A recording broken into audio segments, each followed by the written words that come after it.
Welcome back to Forgotten Ties, where we unearth the secrets that time tries to bury. Tonight, we have a story that will chill you to the bone, a tale of a daughter's relentless search and the single, flimsy piece of evidence she found that reopened a grave wound. Picture this: a quiet, unassuming woman named Elara Vance, now 32, lives in the shadow of an absence. Her father, a man named Silas, vanished 20 years ago. Poof. Gone. Not a runaway, not a man looking for a new life. Just gone. The police closed the case years ago, labeling it a cold, unsolvable mystery. They called it a voluntary disappearance, the kind of easy answer that lets them file the paperwork and move on. But Elara, with her piercing gray eyes and a spirit that refused to be extinguished, knew better. Her father wasn't a quitter. He wasn't a coward. He was a man who smelled of sawdust and old books, a man who built her a treehouse that was more like a small, wooden castle. He wouldn't abandon his only daughter. The official story was a lie, a comfortable blanket of ignorance that the world had tucked around her grief. Elara's life had become a meticulously organized monument to her missing father. Every birthday, she'd bake his favorite lemon poppy seed cake, just to throw half of it away, a silent, bitter protest against the silence. Her mother, a fragile woman with hands perpetually stained by garden soil, had retreated into a world of quiet denial, maintaining Silas's small, cluttered workshop as if he might walk back in tomorrow, covered in plaster dust and ready to argue about the merits of mahogany versus oak. The tragic irony, the cruel twist of fate that sets this whole nightmare into motion, is where Elara found the first clue. It wasn't under a loose floorboard or tucked into a secret pocket of a coat he never wore. It was in the very place her mother had been trying to clear out for a decade, the attic. A forgotten, cavernous space smelling of mothballs and forgotten memories. Elara's mother, in a sudden, almost frantic burst of energy one Tuesday morning, had decided she was finally ready to make peace with the past, which meant boxing up the remnants of Silas's life. And it was there, amidst the dusty, yellowed photo albums and a stack of his old National Geographics, that Elara found it. A VHS tape. Now, for those of you born after the turn of the century, a VHS tape is a bulky, rectangular relic of a bygone era. It's clunky, temperamental, and often hides secrets the digital world simply can't contain. This one was unmarked. No label, no scrawled date. Just black plastic and a spool of magnetic ribbon. It was nestled at the very bottom of a box marked Christmas decorations, do not touch. A clear contradiction, a misplaced object that immediately screamed, pay attention. Elara, whose hands were usually steady from years of working as a librarian, found them shaking violently as she pulled the tape out. The plastic felt cold, heavy, almost ominous. It was a tangible link to a past that had been nothing but a ghost story for 20 years. Her mother, seeing the tape in Elara's grip, simply froze in the doorway, her face draining of color until she resembled a porcelain doll. There was a look in her eyes that wasn't just sadness, it was pure, unadulterated terror. That single, silent reaction was all the confirmation Elara needed. This wasn't some home video of a birthday party. This was something else entirely. The house suddenly felt too quiet. The silence was thick, pressing in on Elara like a physical weight. The simple act of finding an old tape had cracked the foundation of the comfortable, decades-old life she'd been living. Her search for her father, which had been a quiet, almost academic pursuit, a sifting through police reports and old newspapers, had just become immediate, terrifying, and intensely personal. This wasn't history anymore. This was a living, breathing secret, hidden not by strangers, but by the one person she trusted implicitly. Getting the tape to play was an ordeal. They had to haul the ancient VCR out of the basement, a machine with a temperamental history and a tendency to chew up tapes. The dust on the casing was so thick, Elara felt like an archaeologist uncovering a forbidden artifact. Finally, after a series of anxious clicks and whirs, the screen flickered to life. Static. Then a sudden, jarring image that stole the breath from Elara's lungs. It was her father. He looked older, but unmistakably him. His salt and pepper hair was longer, his face etched with lines that weren't there in her memories. But the eyes, those kind, laughing eyes, were staring directly into the lens. Only, they weren't laughing now. They were filled with a desperate, pleading fear. He wasn't in their cozy living room. He was in a small, windowless space. The walls were bare, the lighting harsh and institutional. And as his voice, a little strained, a little rougher than she remembered, began to speak, the true horror of the situation started to unfold, piece by agonizing piece. This was not a goodbye message. This was a confession. And it was a plea for help. A plea recorded 20 years ago, only to be found now. The tape, Silas's tortured monologue, wasn't just about his disappearance. It was about why he had to go. He spoke in fragmented sentences, constantly glancing off camera, as if terrified of someone listening. He mentioned a name Elara had never heard before, the Sovereign. He spoke of a debt, of a betrayal, and a game he was forced to play. And then he did something that made Elara's blood run cold. He held up a small, silver locket, a locket she recognized instantly. It was her grandmother's, a family heirloom her father had insisted she keep. But he didn't just show it. He opened it, and inside, nestled against a tiny, faded picture of Elara as a baby, was a single, miniature key. He looked directly at the camera, his voice dropping to a harsh whisper, and said, "Elara. The lockbox. Don't trust anyone." And then, with a horrifying jolt, the tape cut out. Silence. Just the hiss of the VCR. The sheer shock of the revelation was a physical blow. Her father hadn't left. He had been taken, or perhaps he had gone into hiding under duress. But the key, the locket, the secret message 20 years in the making. It wasn't just an answer, it was the opening salvo in a terrifying, deadly mystery. This tape wasn't the end of the search. It was the beginning of a relentless, high-stakes game. And Elara, the quiet librarian, was suddenly the lead player. Forgotten Ties asks, what happens when the past isn't just history, but a live wire waiting to be tripped? And what kind of monster forces a loving father to leave a cryptic message like that for his only child? The darkness of Silas Vance's secret was about to spill out, not only across the family's small, quiet life, but across the entire landscape of their carefully constructed reality. The air in the living room was thick with unspoken terror. Elara's mother, whose name was Vivian, finally broke her silence, a high-pitched, fragile sound that was somewhere between a sob and a gasp. "He shouldn't have done that," she whispered, her voice barely audible. He promised he wouldn't drag you into this." Drag her into what? The question hung in the air, a poisonous, invisible cloud. This wasn't just about a missing father anymore. It was about a secret life, a hidden conflict, and a mother who had been a willing accomplice to a 2-decade-long deception. The image of the little key, nestled inside the silver locket that Elara wore every single day, was burned into her mind. Elara didn't waste time on accusation. The sheer urgency of the discovery superseded the hurt. She ripped the locket from her neck. The miniature key, no bigger than her pinky nail, was cold against her palm. It was delicate, ornate, clearly designed to open something small and specific. The lockbox, her father had said. But what lockbox? And where? She turned to her mother, her eyes like chips of ice. "Mom, you need to tell me everything. Now. What is the Sovereign? What debt? And what is this lockbox?" Vivian sank onto the dusty sofa, her composure completely shattered. She began to speak, her words tumbling out in a torrent of fear and suppressed guilt. Silas, it turned out, hadn't been just a simple carpenter. Years before Elara was born, he had been a brilliant, but profoundly reckless, cryptographer, a man who worked freelance on specialized, high-security data recovery. And in that world, the shadows are long, and the players are utterly ruthless. The Sovereign, Vivian revealed, wasn't a person, but an organization, a shadowy, decentralized network of wealthy, powerful individuals involved in something so illegal and so vast, she couldn't even put a name to it.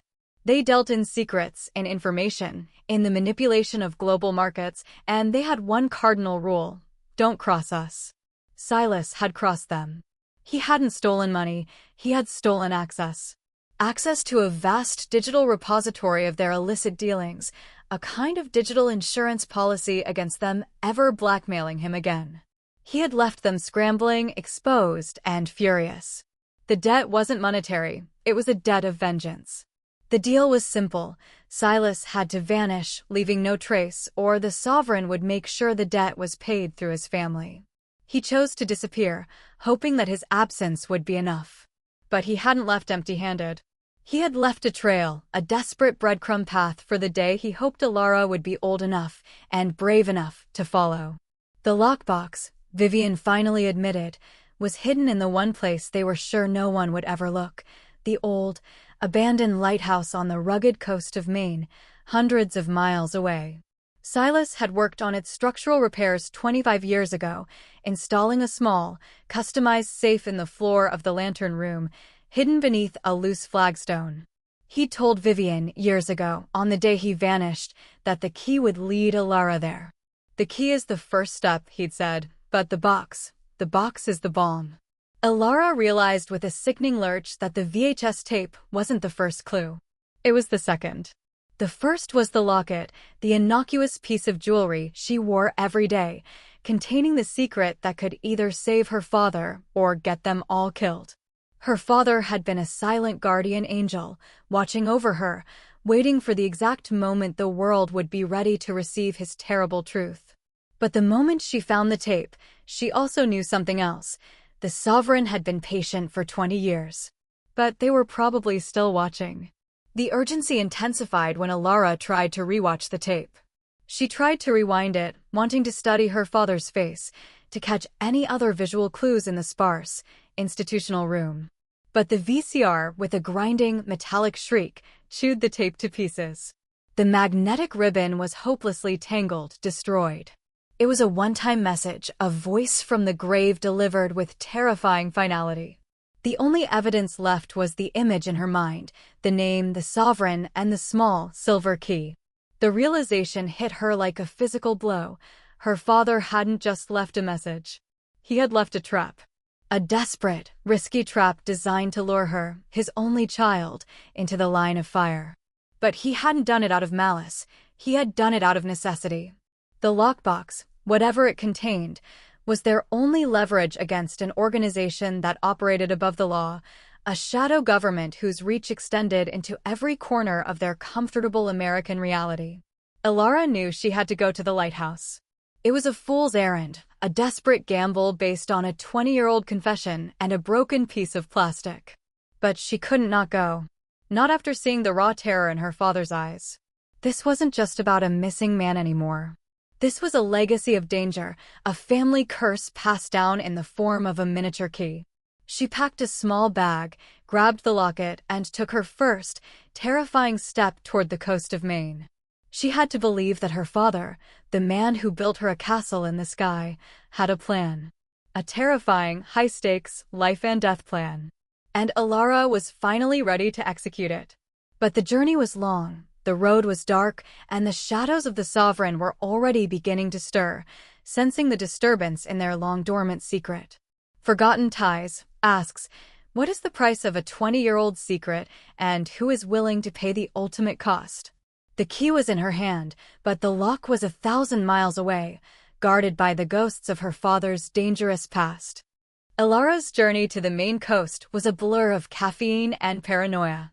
Every car that lingered in her rearview mirror became a potential threat, a silent operative of the sovereign. She wasn't just traveling, she was running a gauntlet, a desperate race against an enemy she couldn't see but could certainly feel breathing down her neck. She finally arrived at the small, windswept town that housed the abandoned lighthouse. It was a desolate, gray place, the air thick with salt and the melancholy of lost industry. The lighthouse itself stood sentinel on a rocky promontory, a stark, imposing cylinder of granite against the bruised sky. It was exactly as her mother had described, remote, neglected, the perfect place to bury a secret. She managed to secure a room in a dilapidated, seaside motel, paying in cash and giving a fake name, a small, necessary concession to the paranoia that was quickly becoming her default state. The next morning, under a heavy mist that clung to the ground like a shroud, Elara made her way to the lighthouse. The grounds were overgrown, the iron gate rusted shut, but a small, man-sized gap in the chain-link fence provided an easy, almost welcoming entry. Too easy, a cold voice in her mind warned. Climbing the winding, claustrophobic stairs of the lighthouse was a dizzying, physically exhausting ascent. The air was stale, the silence broken only by the creak of the aging metal and her own ragged breathing. She finally reached the lantern room, the small, glass-encased chamber at the very top. The view was breathtaking, a sweeping panorama of the churning Atlantic, but Elara barely registered it. Her focus was solely on the floor. She scanned the granite tiles, her heart hammering against her ribs. Her mother had described a loose flagstone, a subtle imperfection. And there it was, beneath a thick layer of dust and dried bird droppings, a perfectly cut, slightly larger stone that, when pressed at the corner, yielded just enough to indicate a false bottom. Her hands, trembling with a mixture of fear and adrenaline, worked quickly. She managed to pry the stone up, revealing a small, square hole cut into the concrete beneath. And there it was, a dull, gray metal lockbox, slightly larger than a shoebox, secured by a complex, high-security lock. The small key from the locket slid into the mechanism with a clean, satisfying click. It was a perfect fit. The lock sprang open, and Elara's breath hitched in her throat. She paused for a long, agonizing moment, staring down at the lid. This was the moment of truth. This was the bomb her father had left behind.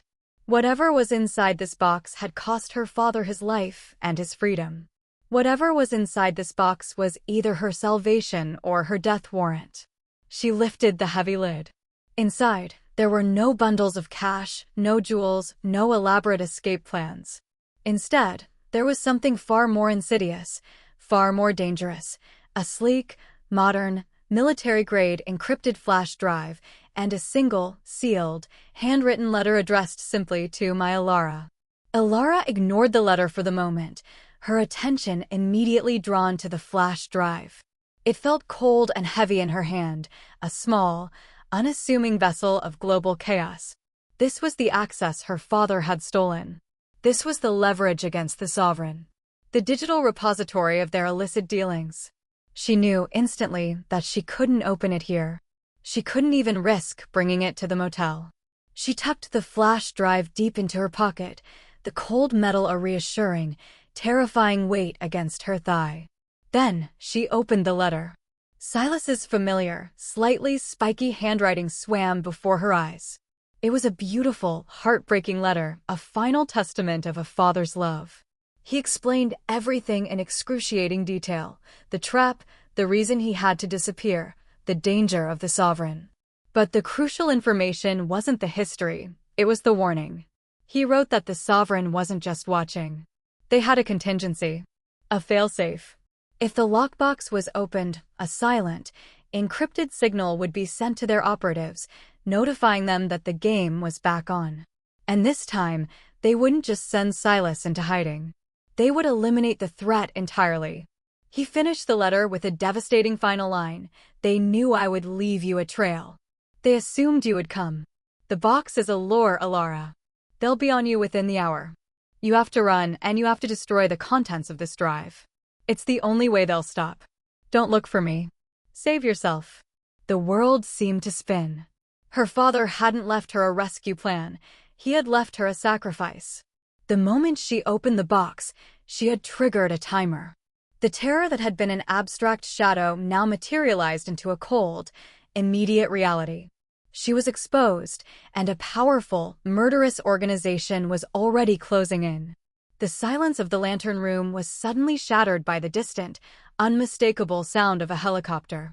It was a low, thrumming beat that grew louder with terrifying speed. They were here. Elara knew she had seconds.